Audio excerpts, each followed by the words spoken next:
the National Federation of the Blind. Live the life you want. Hello, I'm Mark Riccobono, President of the National Federation of the Blind. The National Federation of the Blind knows that blindness is not the characteristic that defines you or your future.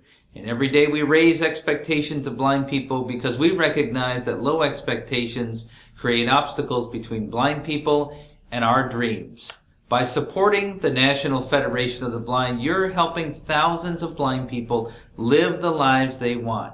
Our hopes, dreams, stories are as diverse as the thousands of individuals in our organization.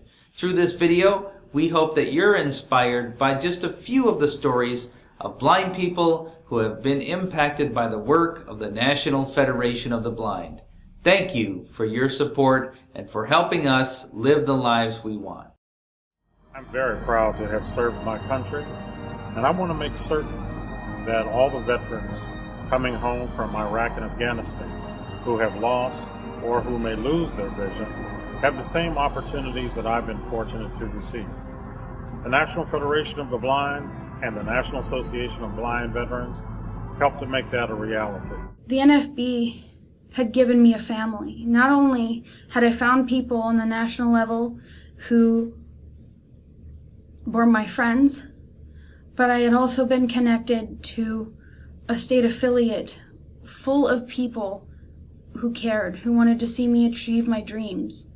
I went to a summer program that was put on by one of our training centers in Colorado. My future rehab counselor and the director of the program came out once and really convinced everybody that it was a good idea that I go to this program. Everybody except me, of course. And as hesitant as I was, I went. And I had a blast. And I learned probably a whole lot of things that I probably didn't realize I didn't know and that I needed to know. And just between that and the second summer I went, I came to realize that everything I thought about blindness was pretty wrong. And that was okay. It was okay to have my perceptions changed and altered. One of the things we stand for is hope. And hope to me looks like empowerment and leadership and education. And the Federation has given me all of these things.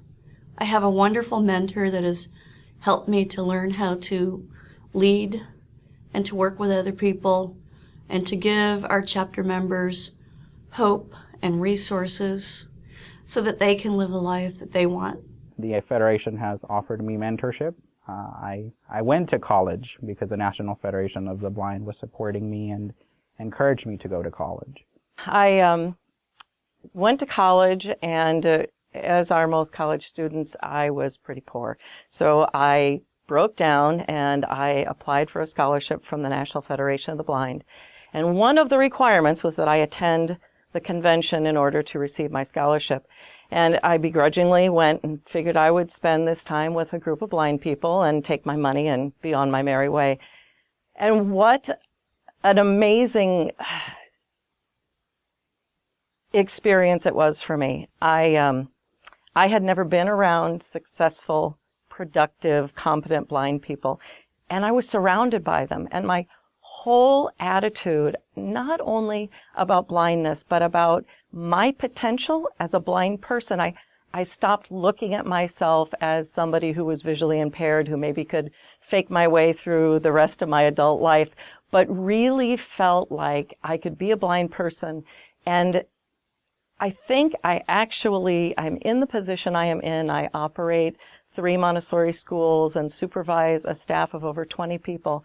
And while I may have done that without the support and attitude that I got from the NFB about blindness, but I tend to think that I had lower expectations of myself until I learned that I could do anything I wanted. And with the support from the Federation, it was a dream that came true.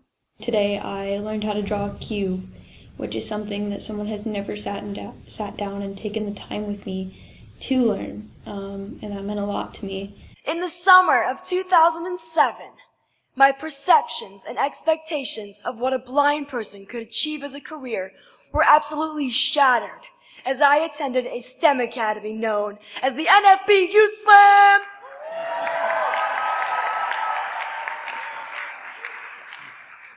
I participated in the computer science track, where I wrote my very first computer program. I wrote a chatbot that could look up weather, news, dictionary definitions, and even play fun games, such as Simon Says.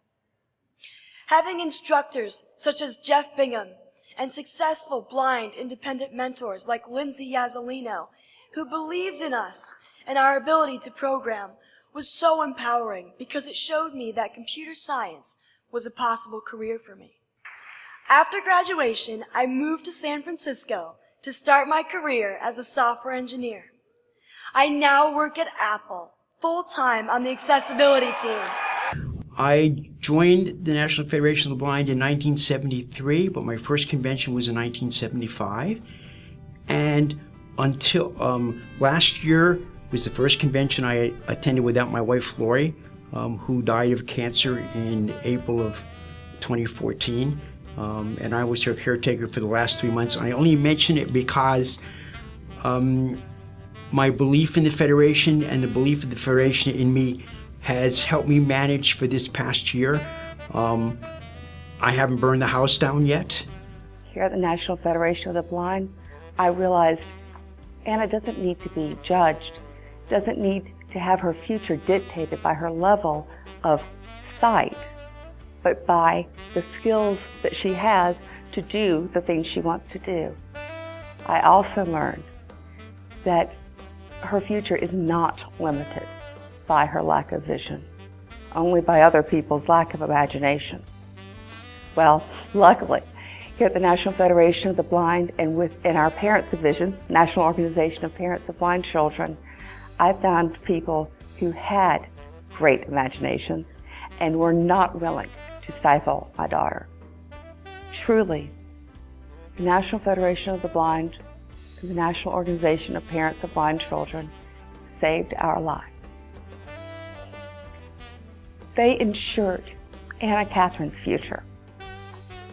I am honored and proud to be a member. For more information about the National Federation of the Blind, visit www.nfb.org or call 410-659-9314.